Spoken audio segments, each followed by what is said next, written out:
요한계시록 22장 3절에서 5절 말씀입니다. 22장 3절에서 5절까지 다 함께 읽겠습니다. 다시 저주가 없으며 하나님과 그 어린 양의 보좌가 그 가운데 있으리니 그들의 종들이 그를 섬기며 그의 얼굴을 볼 터이요 그의 이름도 그들의 이마에 있으리라. 다시 밤이 없겠고 등불과 햇빛이 쓸데없으니 이는 주 하나님이 그들에게 비추심이라. 그들이 세세토록 왕노릇 하리로다. 아멘. 요한복음 4장도 같이 읽습니다. 요한복음 4장 21절에서 24절입니다. 요한복음 4장 21절에서 24절 같이 읽겠습니다. 예수께서 이르시되 여자여 내 말을 믿으라. 이 산에서도 말고 예루살렘에서도 말고 너희가 아버지께 예배할 때가 이르리라. 너희는 알지 못하는 것을 예배하고 우리는 아는 것을 예배하노니 이는 구원이 유대인에게서 남이라. 아버지께 참되게 예배하는 자들은 영과 진리로 예배할 때가 오나니 곧 이때라. 아버지께서는 자기에게 이렇게 예배하는 자들을 찾으시느니라. 하나님은 영이시니 예배하는 자가 영과 진리로 예배할지니라. 아멘. 기도합니다. 영광의 하나님, 사랑의 하나님, 이 시간 살아계신 주의 음성을 듣기 원합니다. 주께서 말씀하여 주시고 온전한 은혜로 함께하여 주시옵소서. 연약한 종을 십자가 뒤에 온전히 가려주시고 살아계신 주님만, 주의 말씀만, 주의 생명만 온전히 드러나는 축복의 시간, 영광된 시간 되게 하여 주시옵소서. 주님께만 온전히 위탁하고 주님께 맡겨드리며 우리 주님 예수님 이름으로 기도드렸습니다. 아멘. 길을 가던 중에 어느 교회에서 나눠주는 전도지를 받았습니다. 그 전도지에는 문구가 이렇게 쓰여져 있었습니다. 인생의 방황은 예수님을 만나면 끝나고 신앙의 방황은 좋은 교회를 만나면 끝납니다. 문구를 보면서 여러 가지 생각을 했던 기억이 있습니다. 우리는 예수님을 만나 인생의 방황을 끝낸 사람인가요? 우리는 좋은 교회를 만나 신앙의 방황을 끝낸 사람들인가요? 아니면 여전히 인생의 방황 가운데 계신가요? 2020년 예수님을 새롭게 만남으로 인생의 방황의 마침표를 찍는 축복이, 은혜가 우리 모두에게 함께 있기를 원합니다. 나아가서는 하늘교회와 더불어서 신앙의 방황도 끝나지기를 축복합니다. 특히 우리가 예배로 모인다고 할 때 예배의 자리는 예수님을 체험적으로 만나는 은혜의 자리입니다. 예배는 만남의 현장, 만남의 자리입니다. 오늘 함께 읽었던 이 요한계시록 22장의 이 본문 말씀은 이제 21장, 22장이 성경의 맨 마지막 장인데 성경 맨 마지막에 나오는 천국의 모습을, 천국이 어떤 곳인지를 우리에게 그려주고 보여주고 있는 장면이 요한계시록 22장, 21장, 22장입니다.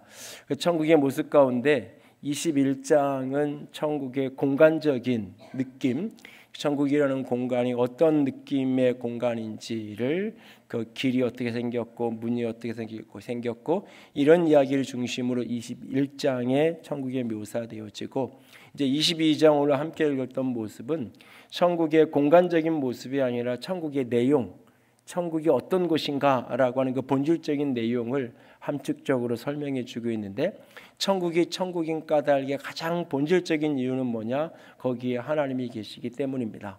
그래서 오늘 이 계시록 22장 3절에 보면 그곳에 하나님과 어린 양의 보좌가 있다라고 말하고 있어요. 하나님이 거기에 계신 나라, 그것이 하나님의 나라 천국. 그리고 거기에서 주의 종들이 하나님을 섬긴다. 주의 백성들이, 교회가 하나님을 예배하고 있다라고 말하고 있어요. 그리고 그곳에는 다시는 저주도 없고 밤이 없고 등불과 햇빛이 쓸데없다라고 말하고 있습니다. 왜냐하면 하나님이 영광에 비치시고 하나님의 영광으로 가득 덮여 있기 때문에 등불과 햇볕이 아무런 의미가 없는, 있어도 아무런 불을 켠 거랑 상관이 없는 하나님의 영광의 빛이 가득한 그 나라를 천국으로 묘사해 주고 있습니다. 그리고 그 영광의 나라에서 주님을 예배하는 그 성도들이 하나님의 얼굴을 볼 것이다. 22장 4절에 하나님의 얼굴을 배우게 될 것이고, 그들의 이마에는 그의 이름, 하나님과 어린 양의 이름이 그 하나님께 예배하는 그들에게 쓰여져 있을 것이다. 다시 말해서 그들이 하나님의 소유된 백성으로서 하나님 앞에서 예배하며 나아가서 하나님의 얼굴과 얼굴을 맞대어 보게 될 것이다 라고 말하고 있습니다. 그 영광스러운 예배의 일부분을 맛보는 것이 오늘 이 땅에서의 우리의 예배입니다. 그 영광의 예배를 미리 맛보기처럼, 마치 메인 요리가 나오기 전에 에피타이저를 우리가 즐기는 것처럼 하나님의 얼굴을, 하나님의 영광을 그 커튼 너머 실루엣으로 이렇게 비춰서 보듯이, 그렇게 하나님의 영광을, 하나님의 얼굴을 배웠고 만나는 현장이 바로 예배입니다. 예배의 주인공은 오직 하나님 그분이십니다. 예배 인도자나 설교자가 주인공이 되고 예배에 참석하는 성도들이 관객이 된다면 그 예배는 더 이상 예배가 아닙니다. 그 예배는 쇼요, 그 예배는 공연일 뿐입니다. 예배는 예배 인도자나 설교자나 예배에 참여하는 성도들이나 그 모두가 다 함께 하나님의 얼굴을 구하는 현장이 예배입니다. 그 하나님의 얼굴을 구하고 그 하나님의 영광을 배우는 것, 그것이 바로 예배입니다. 예배의 유일한 관객은 하나님이시고 예배의 유일한 주인공도 하나님 그분입니다. 오늘 우리의 예배가 하나님의 얼굴을 구하고 우리의 예배가 하나님을 만나는 체험적 사건이 일어나는 현장이 되어질 수 있기를 원합니다. 오늘 여러분들이 이곳에 오시면서 어떤 기대를 가지고, 어떤 소망을 가지고, 무엇을 보기 원하고 무엇을 만나기 원하는 마음으로 우리가 오늘 이곳에 만나요. 우리가 진정 하나님의 얼굴을 구하고 진정 우리가 하나님의 영광을 배웠고 내가 진정 하나님을 만나고자 하는 소망을 가지고 이 자리에 오셨나요? 아니면 다른 어떤 또 다른 수많은 이유를 가지고 이 자리에 찾아오셨나요? 예배란 하나님을 만나는 것이요, 예배란 하나님의 얼굴을 구하는 것입니다. 하와이 호놀룰루의 유오프 크리스천 펠로십의 웨인 코데이로 목사님의 세상을 가슴뛰게 할 교회라는 책에 보면 이분이 겪었던 일화 하나가 소개되고 있어요. 이 교회에서 예배 장소로 사용하던 고등학교 강당이 그 주간에 한 주간 사용할 수 없다는 통지를 받아서 예배 장소를 찾는데 10,000명 이상의 사람이 동시에 예배할 수 있는 공간이 찾아지지 않는 거예요.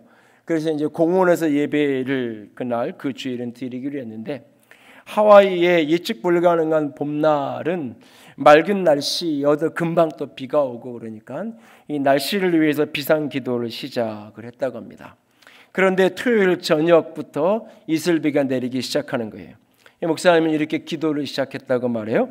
주님, 지금까지 제가 주님을 성실하게 섬겨온 것을 주님이 아시옵니다. 주님께 제가 장수를 구하거나 원수를 멸망해달라고 구하지 않았습니다. 간과함나니 아침에 모여 주를 예배하는 주의 사랑하는 백성들이 젖지 않도록 햇빛을 주시옵소서. 그런데 그 기도의 효력은 아무것도 없고 아침에 빗소리에 잠에서 깹니다. 잠에서 깨자마자 사랑의 주님, 이러시면 안 됩니다. 제발 하늘에 수도꼭지 좀 잠가주세요. 제발 부탁드립니다. 그리고는 이제 옷을 챙겨 입고 차를 몰고 그 공원까지 갑니다. 가는 내내 이제 유리창에는 빗방울이 떨어져 있고 도착해 보니까 미리 온 신실한 예배자들이 이 비를 맞으면서 하나님께 찬양을 하고 있는 모습이 눈에 들어옵니다. 하나님, 제가 얼마나 주님을 오래 섬겼는데 굳이 제가 설명드리지 않아도 다 아시잖아요. 한 가지만 부탁드립니다. 딱 하나만 좀 들어주세요. 비가 웬 말입니까? 주님, 이러면 안 되는 거 아닙니까? 그러면서 이렇게 하고 있는 기도를 하는데 이분이 그런 표현을 써요. 아주 분명한 하나님의 음성이 내적으로 깨달아지고 느껴지는데, 주님은 화를 내지 않았지만 단호했습니다. 분명 하늘을 가르는 음성이었습니다. 그리고 그는 이렇게 이야기합니다. 너는 나의 임재보다 비에만 신경을 쓰는구나. 그 예배의 현장에, 예배의 자리에 내가 거기에 함께 있는지 없는지, 나의 임재가 얼마나 가득한지 풍성한지, 그것보다 너는 지금 비가 오고 오는지 안 오는지 그것 때문에 온통 관심이 가 있구나. 하나님의 임재가 없다면, 하나님의 영광이 그곳에 임하지 않는다면 그 햇빛 쬐는 그 날은 그냥 날씨 좋은 지나가는 하루에 불과한 뿐이죠.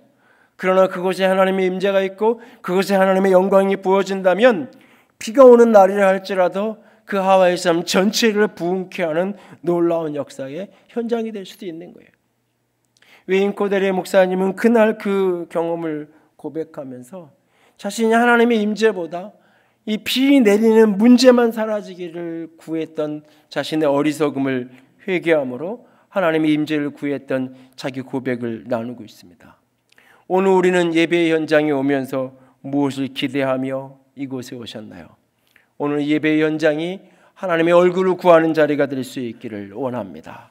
오늘 예배의 자리가 하나님의 얼굴을 보고 하나님을 만나는 영광이 있는 축복의 현장이 될 수 있기를 원합니다. 그렇다면 우리는 어떻게 해야 할까요? 하나님의 영광을 보고 하나님의 얼굴을 구하고 하나님과의 만남이 일어나는 예배의 현장으로 나아가려면 우리는 어떤 모습으로 예배하는 사람이 되어야 하는 것일까요? 첫 번째로 진리로 아버지 하나님을 예배하는 자가 되어야 합니다. 하나님과의 만남이 일어나는 예배는 진리로 하는 예배, 아버지 하나님께 나아가는 예배로부터 시작이 됩니다. 사마리아 수가라 하는 동네에 야곱의 우물가에서 예수님은 한 여인을 만납니다. 이 여인을 만나서 여인과 대화가 한참 흘러가는 무렵에 여인이 예수님께 질문을 한 가지 합니다.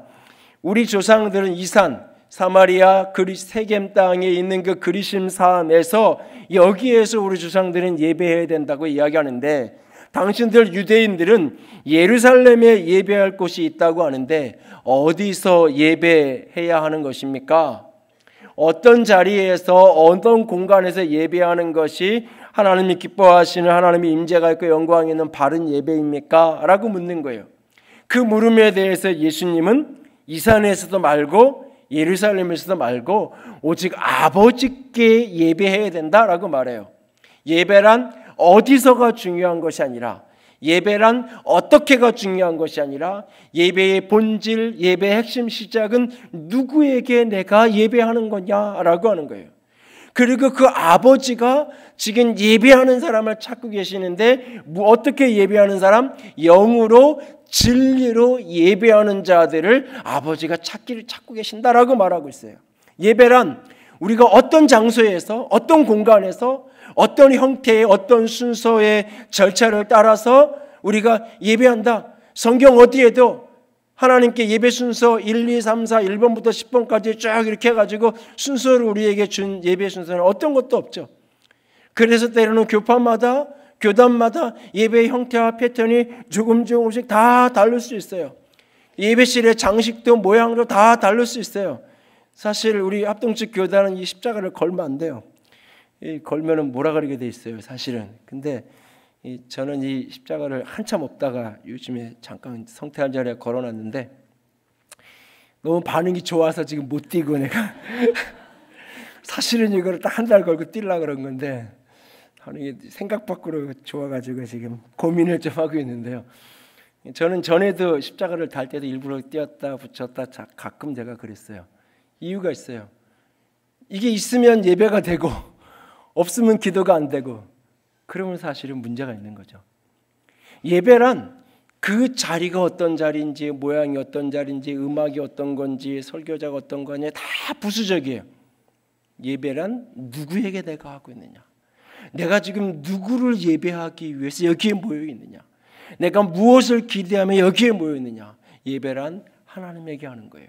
그런데 그 하나님에게 어떻게? 영으로 진리로, 특별히 진리로 하나님께 아버지에게 해야 된다고 이야기하고 있어요. 그렇다면 여기서 말하는 진리로 예배한다라고 말할 때 진리란 무엇을 말하는 것일까요? 요한복음 전체는 진리라는 키워드를 가지고 요한복음 전체가 풀어질 수 있어요. 때로는 요한복음의 18장에 가면 빌라도가 예수님을 마지막 최후의 심판을 하고 예수님을 십자가에 못 박도록 넘겨져요. 그래서 19장에 예수님이 십자가에 못 박히는 장면으로 넘어가는데, 예수님이 십자가로 넘겨지기 직전에 마지막으로 빌라도가 예수님과 대화를 하면서 신문을 하면서 묻는 물음이 있어요. 그 물음이 뭐냐면 진리가 무엇이냐. 빌라도가 예수님께 물어요. 진리가 무엇이냐. 사실 빌라도가 물었던 이 물음에 대한 답, 그것이 요한복음 전체의 이야기를 풀어낼 수 있어요. 요한복음은 진리가 무엇이냐? 그 진리가 예수 그리스도라는 메시지로 시작이 돼요. 요한복음 1장에 한 아기가 말씀이 육신이 되어 우리 가운데 오셨는데 그가 곧 그 위에 은혜와 진리가 충만하였다라고 말해요. 요한복음 1장에 보면 율법은 모세로부터 말미암았고 은혜와 진리는 예수 그리스도부터 말미암았다. 예수가 진리라고 말하고 있어요. 그리고 요한복음 14장에서 예수님은 내가 곧 길이요 진리요 생명이니 나로 말미암지 않고는 아버지께로 올 자가 없다 그랬어요. 아버지께 예배해야 되는데 예수님만이 유일한 아버지께로 나갈 수 있는 길이고 진리고 생명이라고 말해요. 요한복음 14장의 문맥은 이 예수님이 떠나고 아버지 집, 저 천국에 대한 이야기를 해요. 천국에 거할 집이 많다. 내 아버지 집에 너희를 위한 집이 많다라는 이야기로 시작이 돼요. 그러니까 이 예수님이 아버지께로 온다라는 의미는 죽음 이후에 천국 갈 수 있는 길, 영원한 천국의 내가 될 수 있는 길이 뭐냐? 오직 예수를 구주와 주님으로 믿어야, 예수님이 길이고 진리고 생명이기에 예수를 믿어야만 우리가 천국 갈 수 있다. 그 이야기를 하는 거예요. 그러나 동시에 그 말씀은 그렇게 미래적인 천국에 대한 이야기일 뿐만 아니라 이 땅 여기에서 아버지 집에 거하는 것, 이 땅 여기에서 아버지를 배웠고 이 땅 여기에서 아버지를 만나고 이 땅 여기에서 아버지와 교통할 수 있는 길이 무엇이냐? 예수 그리스도라는 거예요. 내가 곧 길이고 진리고 생명이다. 하나님께 예배해야 되는데, 아버지께 예배해야 되는데 무엇으로 예배해야 되냐? 진리로 예배해야 된다. 다시 말해서 예수가 진리로 믿어진 사람, 예수가 진리로 고백되어진 사람, 학습에 의해서 진리가 깨달아지고 공부해서 이게 진리구나 하고 발견한 게 아니라 예수 그리스도 그분이 나의 구원자요, 예수 그리스도가 진리의 본체라는 것이 믿어지는, 말씀이 들려져서 믿어지는, 그래서 하나님을 아버지라 부르는 것, 바로 그것이 예배의 시작이에요. 진리 되신 예수 그리스도로 말미암아 하나님 당신이 내 아버지이십니다라고 고백할 수 있는 사람이 예배하는 거예요. 하나님을 아버지로 부를 수 없는 사람, 예수가 진리로 믿어지지 않은 사람, 그는 예배에 참석할 수 있어요. 예배를 구경할 수 있어요. 그러나 예배하는 사람은 아니에요. 그에게 예배의 자리는 어떤 자리든 상관없어요. 그에게 예배를 드리든 성당에 가서 미사를 하든 사찰에 가서 내가 법회를 참석하든 나름 내가 마음의 유익을 얻고 나름 그날 이야기한 누군가의 가르침이 그냥 나름 타당하고 나름 의미 있으면, 그리고 내 마음에 조금 위안을 가질 수 있으면 그것으로 좋게요. 또는 거기에서 내가 좋은 사람, 친한 친구, 사랑하는 사람을 만나서 그 종교의식 이후에 내가 차를 마시고 밥을 마시면서 함께 웃을 수 있으면 그것으로 그냥 족한 거예요. 그는 예배한 게 아니에요. 그는 예배를 구경한 거고 예배의 현장에 참여했을 뿐이에요. 예배는 예수를 진리로 믿어, 예수가 진리인 게 믿어지고 알아져서 하나님이 내 아버지가 된다. 오늘 내가 예배하는 예배의 대상인 하나님이 그냥 우주의 어디인가 존재하는 어떤 신이 아니라, 역사의 어느 시점에 역사 속에 역사하신 어떤 신적인 존재가 아니라 내 아버지, 나의 아버지, 그분이 하나님이 내 아버지가 됐다는 믿음의 고백, 거기에서부터 예배는 시작되는 거예요. 왜? 예배는 진리로 아버지에게 하는 거기 때문에. 하나님을 아버지라 부를 수 있는 사람, 거기서 예배가 시작되는 거예요. 그리고 또 하나, 요한복음이 진리라고 말할 때 그것은 예수 그리스도를 가리키는 것인 동시에 예수님이 선포하신 말씀을 진리라고 말했어요. 요한복음 17장에 예수님께서는 기도하시면서 진리로 이들을 거룩하게 하시옵소서, 아버지의 말씀은 진리니이다라고 말해요. 아버지의 말씀은, 하나님의 말씀이 진리예요. 예수님이 여러분이 잘 아시는 내가 진리가 너희를 자유케 할 것이라고 예수님이 말씀하세요. 진리가 자유케 하리라고 말씀하시는데 바로 그 말씀 앞절에 요한복음 8장에 예수님이 뭐라 그러냐면 내 말이 너희 안에 거하면 너희를 자유케 하리라. 예수님의 말이 진리예요. 예수님의 말씀이 생명이에요. 예수 그리스도 그분이 진리고 그분이 우리에게 증거하신 말씀이 예수 그리스도의 선포가 진리예요. 그래서 우리는 예배 가운데 예수 그리스도를 진리로 믿어 하나님을 아버지로 부르고 아버지 하나님 앞에 엎드려져서 하나님의 말씀을 근거로 주의 말씀을 근거로 그 하나님 앞에 나아가는 거예요. 말씀으로 찬양하고 말씀으로 기도하고 말씀을 같이 듣고 말씀에 응답하여 내가 헌신하고 말씀의 기초에서 우리가 공동체에서 나누고 소그룹으로 모여서 사람끼리 모여서 우리가 어떻게 자기 인간적인 이야기를 나누는 게 복음의 교제가 아니라 말씀을 중심으로 말씀의 이야기를 나누는 현장, 그것이 공동체의 교제가 되는 거죠. 예배란 진리로 아버지에게 이루어져야 돼요. 오늘 우리 가운데 예배 가운데 오셨지만 나는 예배하기 위해서 또는 자발적으로 습관을 따라 또는 누군가의 손에 이끌려서 이곳에 왔지만 아직 하나님을 아버지라 부를 수 없다면, 하나님을 내 중심으로 하나님이 내 아버지라고 내가 고백할 수 없다면 오늘 이 시간 예수를 그리스도와 주님으로 영접하는 은혜가 있기를 원합니다. 말씀이 여러분에게 들려져서 그 말씀의 들음이 여러분의 중심에 믿음의 반응이 일어날 수 있는 축복이 있기를 원합니다. 말씀이 믿어져서, 말씀에서 예수 그리스도의 생명이 믿어져서 하나님을 아버지라 부르는 사람이 예배하는 사람이에요. 그리고 아버지가 내게 주신 그 진리의 말씀을 붙들고 진리의 말씀을 묵상하고 진리의 말씀으로 함께하는 현장, 그것이 바로 예배의 자리입니다. 예배 속에서 하나님을 만나기 원하나요? 예배 속에서 하나님의 얼굴을 구하기 원하나요? 진리 대신 예수 그리스도를 믿으십시오. 진리 대신 주의 말씀을 사모하고 진리 대신 주의 말씀을 듣기를 갈망할 수 있기를 원합니다. 예배 속에 주님이 만나질 것입니다. 두 번째로 예배 가운데 하나님을 만나고 예배 가운데 주의 얼굴을 구한다는 것은 성령으로 영이신 하나님을 예배하는 것입니다. 예배는 성령으로 영으로 영이신 하나님께 하는 거예요. 예수님이 하나님께서 아버지가 예배하는 사람을 찾는데 어떤 사람을 찾느냐? 영과 진리로 예배하는 사람을 하나님이 찾으신다라고 말하고 있어요. 영과 진리로 예배하는 사람, 하나님을 아버지라고 부를 수 있는 그런 사람을 예배자로 찾으신다고 말해요. 그런데 왜 꼭 영으로 예배해야 되는가? 왜 꼭 영으로 예배해야 되는가? 몸으로 예배하고 마음으로 예배할 수 있을 텐데 왜 굳이 영으로 예배해야 되는가? 영으로 예배하는 이유에 대한 설명은 다음 주에 더 조금 나눌 거예요. 그런데 오늘 그 일부분만 좀 나누면, 영으로 예배한다라고 말할 때 가장 본질적인 이유가 뭐냐? 하나님이 영이니까. 하나님이 영이니까. 하나님이 영이니까 내가 영으로 예배해야, 찬양을 하든 기도를 하든 말씀을 듣고 응답을 하든 내가 영으로 나아가야 하나님이 영이니까 그걸 받으시는 거예요. 하나님이 육체로 와 계시면 내가 육체로 그분을 내가 섬길 수 있죠.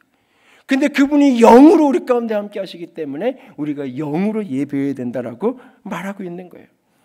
여러분, 나이가 좀 어느 정도 되신 분들은 초등학교 시절, 아니 국민학교 시절 월요일 아침마다 운동장에서 있었던 애국조회를 떠올려 보세요. 월요일 아침에 비가 오면 굉장히 기분이 좋아요.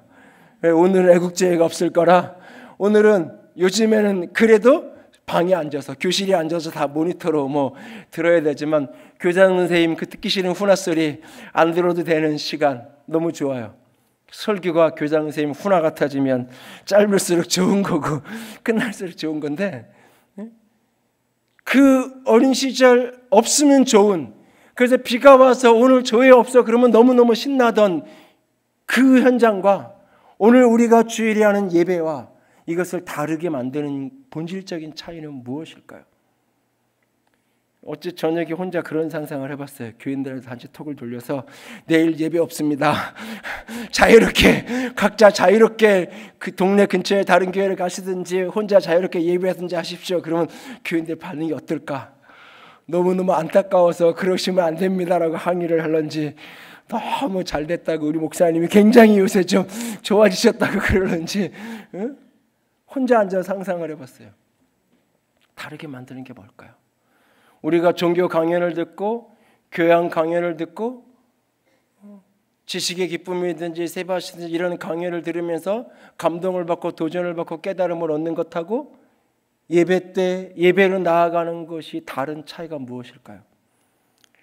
아트홀에 가서 아주 멋진 배우들이 연주하는 음악을 때로는 공연을 내가 즐기면서 그 아름다움을 엔조이하는 것하고 우리가 예배 가운데 찬양하고 예배 가운데 주님께 나아가는 것을 본질적으로 다르게 만드는 게 무엇 때문일까요? 그 본질적인 차이가 바로 하나님은 영이고 우리의 예배는 영으로 하는 예배여야 한다는 거예요. 우리 하는 예배. 예수님이 자기 자신을 진리라고 그러면서 오직 진리 대신 나로 말미암아 아버지께로 가르치셨다고 말씀하셨던 요한복음 14장에서 당신이 떠나고 나면 진리 대신 예수님이 지금은 제자들과 함께 있는데 그 예수님이 떠나고 나면 다른 보혜사 곧 성령님을 너희에게 보내줄 것인데 그 보혜사 성령은 어떤 분이냐? 진리의 영이라고 말씀하세요. 그러면서 그분에 대해서 이런 설명을 해주세요. 요한복음 14장 17절이에요. 14장 17절 같이 읽습니다. 그는 진리의 영이라 세상은 능히 그를 받지 못하나니 보지도 못하고 알지도 못함이라. 그러나 너희는 그를 아나니 그는 너희와 함께 거하시며 또 너희 속에 계시겠습니다. 그는 진리의 영이에요. 근데 세상은 그를 받지도 못하고 보지도 못해요. 진리의 영이 계시는데 세상은 그걸 받지도 못하고 보지도 못해요. 그런데 우리는 제자들은 예수를 진리로 믿었고 그래서 하나님을 아버지라고 고백하고 진리로 하나님께 나아가게 아버지께 나아가는 그들은 그를 알아요. 진리의 영을 알아요. 알 뿐만 아니라 그를 받아서 그가 함께 계시고 함께 거하고 그가 우리 속에 계신다라고 말하고 있어요. 그래서 우리의 예배는 빌립보서 3장에서 너희가 성령으로 봉사하며, 여기 봉사한다는 단어는 예배한다는 단어예요. 성령으로 예배하며, 유다서에서는 성령으로 기도하며 라고 우리에게 말하고 있어요. 그래서 우리의 모든 예배는 영으로 하는 예배가 되어야 돼요. 지난 수요일 날도 이 부분에 대한 이야기를 좀 드렸는데 사도행전 2장을 보면 오순절에 성령이 임하는 사건이 벌어져요. 제자들이 주님이 약속하신 것을 기다리라 그랬어요. 약속하신 것, 위로부터는 능력, 성령으로 세례받기를 기다리라 그랬어요. 성령이 임하시는 것을 기다리라 그랬어요. 그 약속을 믿고 능력이 임하기를, 성령이 임하기를, 성령으로 충만케 되기를 그들이 모여서 기도하면서 기다렸어요. 그 기다리던 그날 오순절에 그들에게 성령이 임해요. 성령이 임할 때 세 가지 현상이 벌어져요. 하나는 그 공간 속에 하늘에서부터 급하고 강한 바람 같은 소리는 소리인데 바람 같은, 바람은 아닌데 바람 같은 소리가 그 공간에 덮여요. 그 온 집에. 그리고 그 각 사람 위에 한 사람 한 사람 위에 불의 혀같이 갈라지는, 모닥불을 피우면 모닥불 끝이 갈라지는 것처럼 각 사람 위에 불의 혀같이 갈라지는 것이 임하지는 것을 보았어요. 불의 혀같이 갈라지는 것이 불처럼 각 사람 위에 임하는 것이 보여요. 그 공간 속에 바람 같은 소리가 있고 각 사람 위에 불의 혀처럼 갈라지는 것이 보여요. 임하는 것이. 그리고 모든 사람들이 성령 충만해져서 다른 언어로, 방언으로 말하기를 시작해요. 그런데 이 장면을 외부자들이, 함께 성령을 충만을 받았던 그들이 아니라 외부자들이 보면 방언하는 소리는 들어요. 저 사람들이 어떻게 저런 말을 하냐? 어떻게 내가 태어난 말로 저 사람 저런 외국어를 어떻게 저렇게 유창하게 잘하지? 저 사람들 대낮부터 혹시 술 취한 거 아니야? 그러면서 사람들이 이런저런 반응을 해요. 그런데 그 공간에 임한 소리, 각 사람 위에 불처럼 임한 걸 그들은 보았는데 그들은 보지 못해요. 그 내부자들의 눈에는 그게 보이는데 저 바깥에 있는 사람들의 눈에는 그게 보이지 않고 그 바람 같은 소리가 들리지 않아요. 사도행전 7장에 스데반의 순교하는 장면을 보면 스데반의 얼굴이 천사와 같았다 그랬어요. 천사와 같은 얼굴로 하나님의 말씀을 전해요. 천사와 같은 얼굴로 말씀을 전해도 어떤 사람은 감동을 못 받아요. 그래가지고 이를 갈아요. 어디 저런 소리에 이를 갈아서 막 화를 내요. 바로 그때 성경이 뭐라고 이야기하냐면 스데반이 성령 충만했다. 성령 충만해서 하늘을 보니까 하늘문이 열리고 하늘문이 여기고 하나님의 영광이 가득 덮여져 있고 하나님의 보좌 우편에 어린 양 대신 예수 그리스도께서 서신 것을 보았어요. 보여요. 보여서 보인다고 이야기해요. 베드로가, 아니 스데반이. 하나님과 하나님 보좌의 우편에 계신 분을 내가 본다라고 이야기해요. 그랬더니 사람들이 다 크게 소리 지르면서 스데반을 끌어다가 성 바깥으로 내던지고 돌로 쳐서 결국은 그를 죽게 만들죠. 공의 앞에 오픈된 공간 속에서 성령 충만한 스데반의 눈에는 눈에 보이는 스카이의 하늘 저 너머에 하나님의 영광이 하나님의 보좌 우편에 앉은 그분이 보이는데 그냥 상상한 게 아니에요. 꿈꾼 게 아니에요. 성령 충만한 그의 눈에는 보였어요. 보여서 보이는 걸 이야기했어요. 보인다고, 하나님이 저기 계신다고, 보좌 우편에 계신 우리 주님이 서서 나를 맞이하고 계신다고 보여서 보이는 걸 이야기했어요. 그랬더니 보이지 않는 수많은 사람들은 화가 나서 내치면서 돌로 쳐서 그를 죽게 만들죠. 스데반에게 돌을 던지던 그 무리들 가운데 청년 한 사람이 속해 있었어요. 후일 바울이라고 불리어지는 사울이라는 청년이 그것의 그 모든 장면을 목격하고 있었어요. 그리고 그가 사도행전 9장 다메섹 언덕을 향하여 가던 어느 날 다메섹이라는 그 길목에서 호련히 빛이 그에게 덮여요. 얼마나 빛이 강했는지 눈이 멀 정도 강력한 빛이 그에게 덮여요. 그리고 사울아 사울아 어째 나를 핍박하느냐라는 하나님의 음성이 들려요. 그런데 그 장면의 성경은 이렇게 기록하고 있어요. 그와 함께 가던 사람들은 소리는 듣는데 빛은 보지 못했다. 여러분 빛이 너무 강해서 시력을 잃어서 3일 동안 사울이 앞을 못 보고 장님이 되어 있어야 되는 그 강력한 빛의 영광을 보고 강력한 하나님의 음성을 듣는 그 현장에 바로 일행으로 같이 가던 옆에 있는 사람은 뭔가 이상한 소리는 들렸는데 뭔 소리가 들린 것 같은데 빛은 전혀 보지 못한 거예요. 한 공간에 같이 서 있었는데 그리고 아나니아가 하나님의 성령 인도를 받아 쓰러져 있는 그 사울을 찾아와서 안수하니 성령이 충만케 되며 그의 눈에서 비늘 같은 것이 벗겨졌다. 그게 문자적으로 이게 뭐가 안 돼 씌워져서 그걸 뺐다라는 이야기가 아니에요. 여러분 옆 눈에 이상이 있고 뭐가 끼면 제가 보면 안 보이잖아요. 근데 본인은 알잖아요. 여기 뭐가 큰 게 뭐가 이렇게 뭐가 진짜 큰 덩어리가 눈에 낀 것 같잖아요. 옆에서 보면 안 보여요. 안과 의사가 전문가가 보면 보이는데 우리가 보면 뭐가 꼈는지도 안 보여요. 근데 본인은 빡빡하고 뭐가 꼈다고 이야기해요. 사람들이 보기에는 바울이 아무렇지도 않아요. 정상이에요. 근데 가려져서 안 보이는 거예요. 근데 성령이 충만한 아나니아가 안수할 때 성령 충만해지니까 비닐 같은 것들이 벗겨지면서 그가 보게 돼요. 성령이 충만하여 일어나서 가서 복음의 증거자로 그가 변화되죠. 같은 공간, 같은 시간에 있는데 누구는 하나님의 성령을 보고 누구는 하나님의 영광을 보고 누구는 그렇지 못해요. 오늘 우리가 한 자리에서 같이 예배해요. 이 시간에 이 자리에 여기에 성령님이 임하여 계시고 영으로 이 자리에 운행하고 계세요. 각 사람에게 그분이 만나시고 각 사람에게 그분이 일하시고 역사하세요. 일주일 내내 성령님과 교제하고 일주일 내내 주의 말씀으로 사모하고 일주일 내내 말씀으로 주님과 교제하던 사람들에게 오늘 주의 임재는 익숙한 거예요.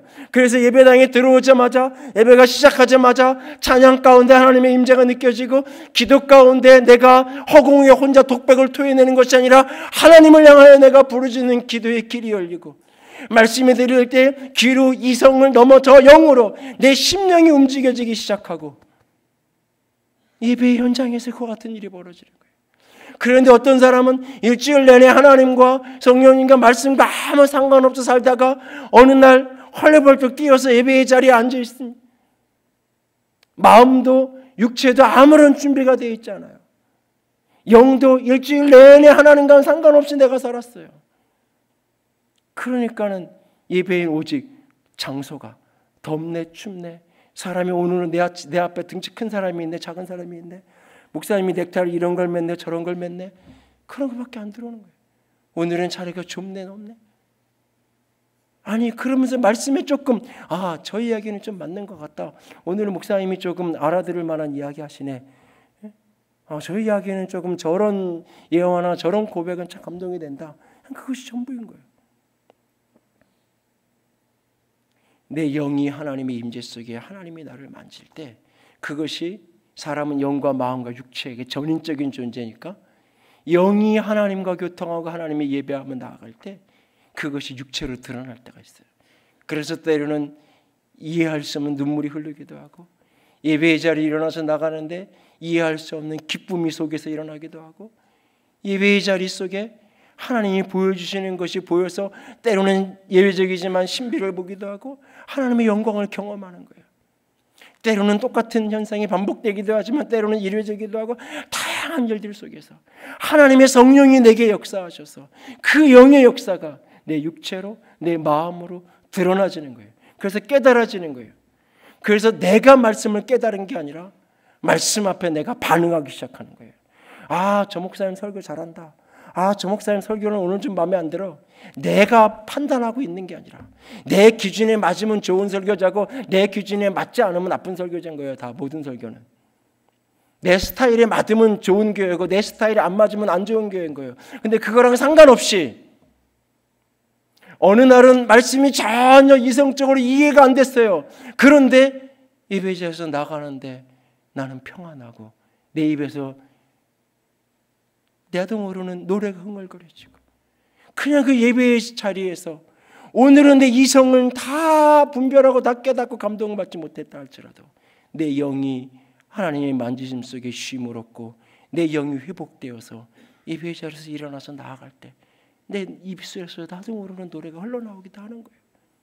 예배란 영으로 영이신 하나님께 나아가는 거예요. 오늘 우리의 예배가 영으로 하나님께 나아가는 예배가 되기를 원합니다. 그래서 끊임없이 하나님의 얼굴을 구하는 예배자는 진리로 말씀으로 예수 그리스도로 아버지께 나아갈 뿐만 아니라 끊임없이 성령으로 충만하기를 구해야 되는 거예요. 오늘도 내 영과 내 마음이 주의 영에 사로잡히기를 갈망하는 그 소망으로 예배하기를 원합니다. 예배는 만남입니다. 영신 하나님께 영으로 나아가 영신 하나님을 만나는 것이 예배예요. 세 번째로 하나님과의 만남이 이루어지는 예배를 하려면 함께함으로 살아계신 하나님을 예배해야 돼요. 공동체로 함께함으로 살아계신 하나님을 예배해야 돼요. 성경의 예배는 형태나 모양과 방법은 각각 다 달라요. 그리고 예배 샘플, 예배 모형은 성경이 제시한 적도 없어요. 그래서 누군가가 이렇게 예배하는 게 성경적입니다 라고 말하면 사실은 그거 다 100% 틀린 이야기예요. 성경적인 게 아니라 본인이 속한 전통에 맞는 예배의 형식이에요. 형식은 다. 근데 예배의 본질 중에 깨트릴 수 없는 본질 하나가 있는데 그게 뭐냐? 예배는 모여서 하는 거예요. 기독교의 예배, 주님이 우리에게 가르쳐 주신 예배는 모여서 하는 거예요. 그래서 교회는 늘 모였어요. 모이는 시간이 어떤 때는 안식일에 모이기도 하고 어떤 때는 주일에 모이기도 하고 어떤 때는 낮에 모이기도 하고 어떤 때는 밤에 모이기도 하고 시간은 달라요. 모임의 장소가 어떤 때는 회당에 모이기도 하고 어떤 때는 성전에 모이기도 하고 어떤 때는 집에서 모이기도 하고 장소도 다 달라요.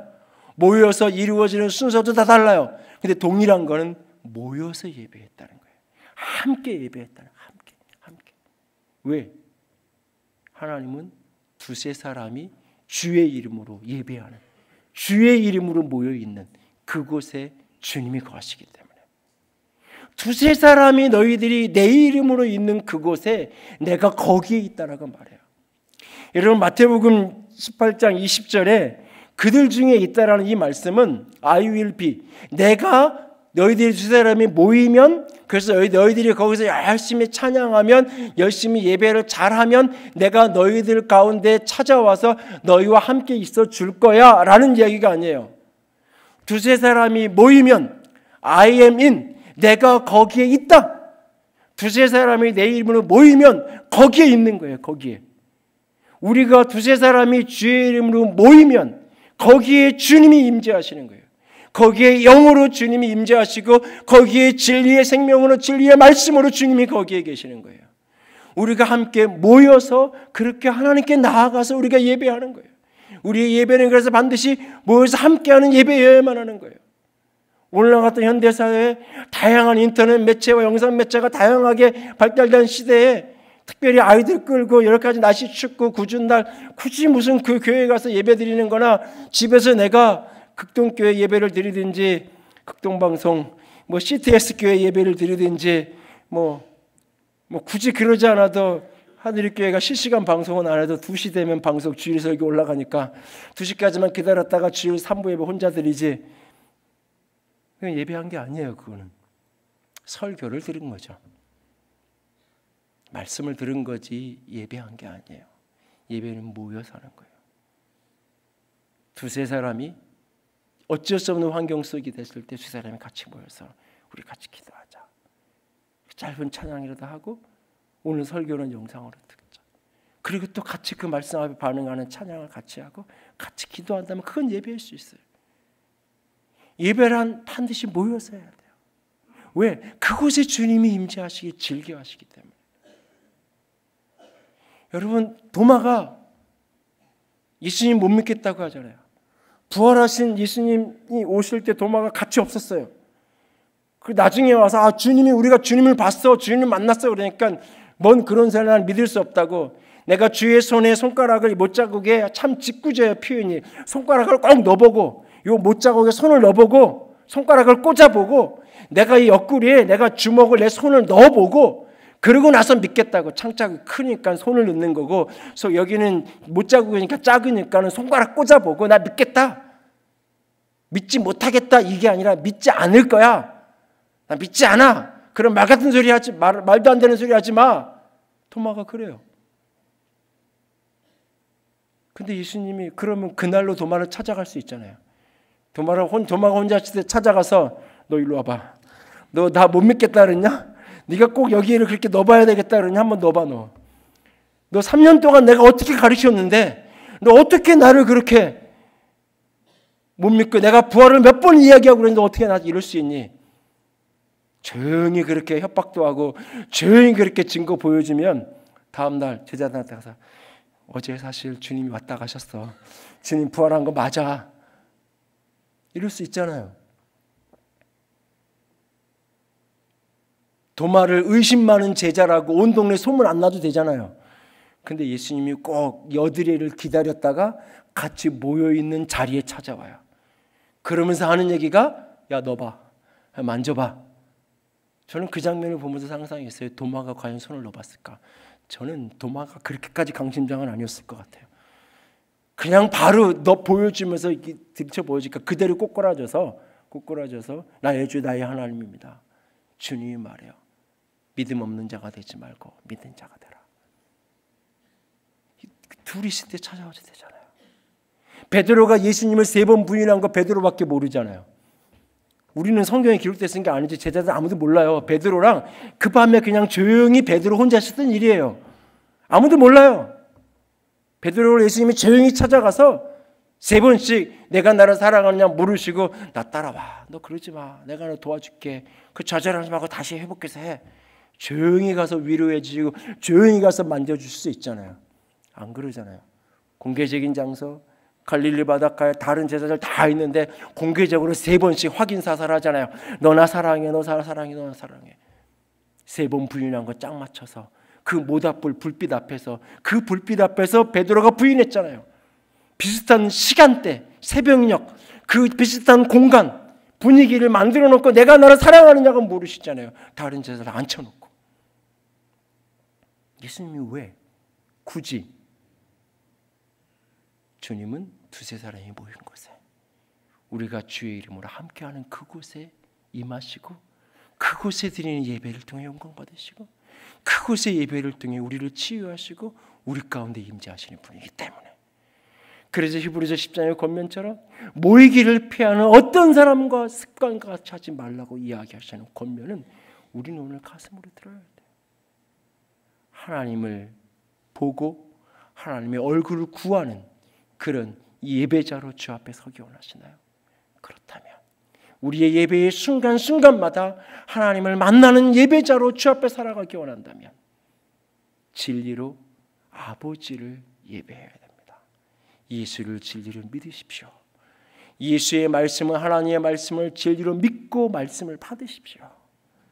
그리고 영으로 성령의 끊임없는 충만함, 세상을 알지 못하는 근데 우리는 안다고 하셨던 그 성령의 충만함을 늘 구하며 주님 앞에 영으로 영이신 그분 앞에 찬양하고 기도하고 영으로 말씀을 듣고 영으로 헌신하고 그렇게 주 앞에 나아가 서십시오.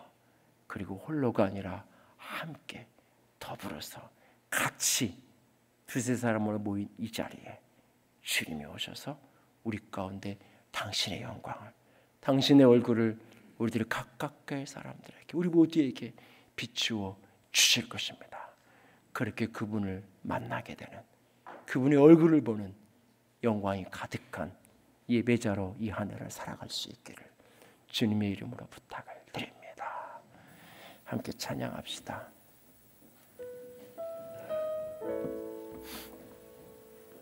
따스한 성령님 마음으로 보내 내 몸을 감싸며 주어지는 평안함 만족함을 느끼네.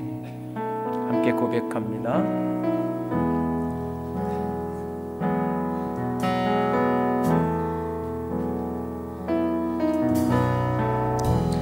따스한 성령님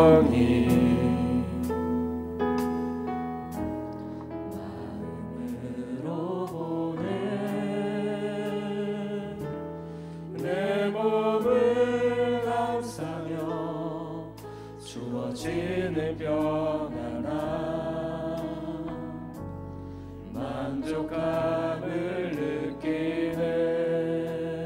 사랑과 진리에 한 줄기 빛 보내. 내 몸을 감싸며 주어지는 평안함 그 사랑을 느끼네. 부르신 곳에서 나는 예배하네.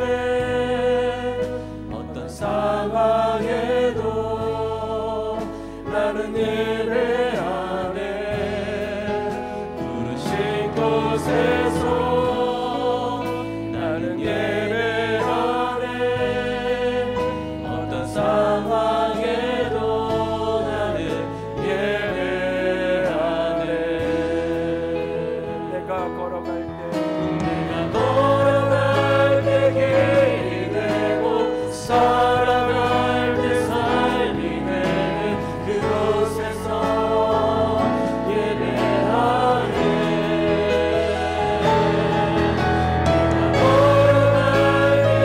길이 되고 살아갈 때 삶이 되는 그곳에서 예배하네. 부르신 곳에서 나는 예배하네.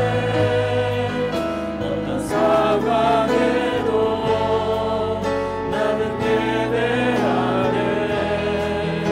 부르신 곳에서 나는 예배하네. 어떤 상황에도 나는 예배하네.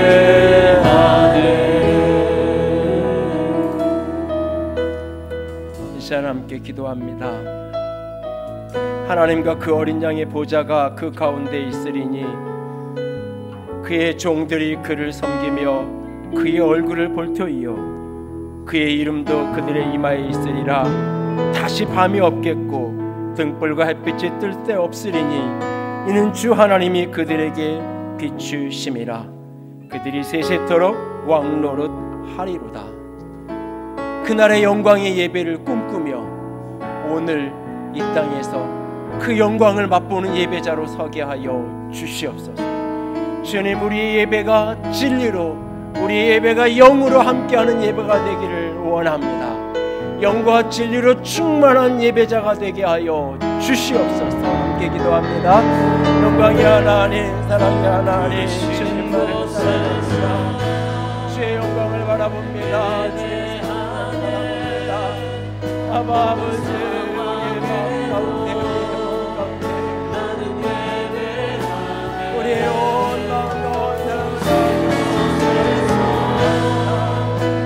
아바 아버지, 아버지의 생명으로 사랑으로 가득 아버지 예배를 아버지 아버지 생명으로 넣고 주시옵소서. 아버지 내가 온전한 예배를 주옵소서. 진리로 예배하기 원합니다. 영으로 예배하기 원합니다. 함께하는 공동체로 예배하는 자가 되기 원합니다. 아바 아버지, 진리의 생명으로 진리의 영으로 예배하는 아름다운 예배로 주여 우리에게 예배의 영광을 원합니다. 충만하게 예배의 영을 주시옵소서. 가득한 예배의 영을 주시옵소서.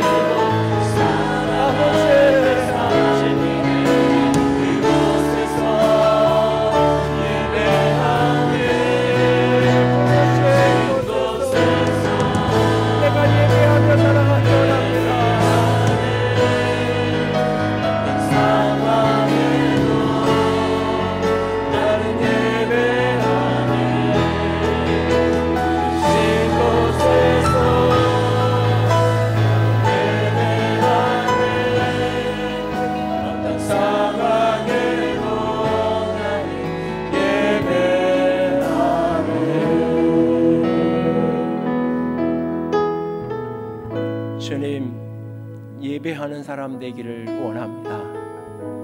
이 시간 예수가 진리로 믿어지지 않는 자들에게 믿어지는 은혜가 있을지어다. 입술을 열어 예수를 나의 구주와 주인으로 시인하고 고백하는 믿음의 역사가 일어날지어다. 주님, 예수를 믿어 하나님을 아버지라 부를 수 있는, 그래서 아버지의 말씀인 진리의 말씀을 붙들고 예배하는 아버지의 예배자가 되게 하여 주시옵소서. 세상을 알지 못하고 진리를 아는 우리만 아는 진리의 영이신 성령으로 예배하게 하여 주시옵소서. 영이 열려 예배하게 되어질지어다. 성령의 충만함으로 영이신 주님께 예배하게 되어질지어다. 함께함으로 연합하여 예배하는 자가 되기를 원합니다. 지금 이 시간 여기에 살아계신 주님을 예배합니다. 함께함으로 살아계신 하나님을 예배하는 영광의 예배자가 되게 하여 주시옵소서. 주님 사랑합니다. 주의 이름으로 축복합니다. 우리 주님 예수님 이름으로 기도드렸습니다. 아멘. 이제는 우리 주 예수 그리스도의 은혜와 하나님 아버지의 놀라우신 사랑하심과 성령 하나님의 교통하시며 기름 부으시는 그 은혜가 오늘도 진리로 영으로 성령으로 함께함으로 예배하는 자로 주 앞에 서기를 소원하고 결단하는 하나님의 얼굴을 구하는 모든 이들 위해 이제로부터 영원토록 함께 있을지어다. 아멘.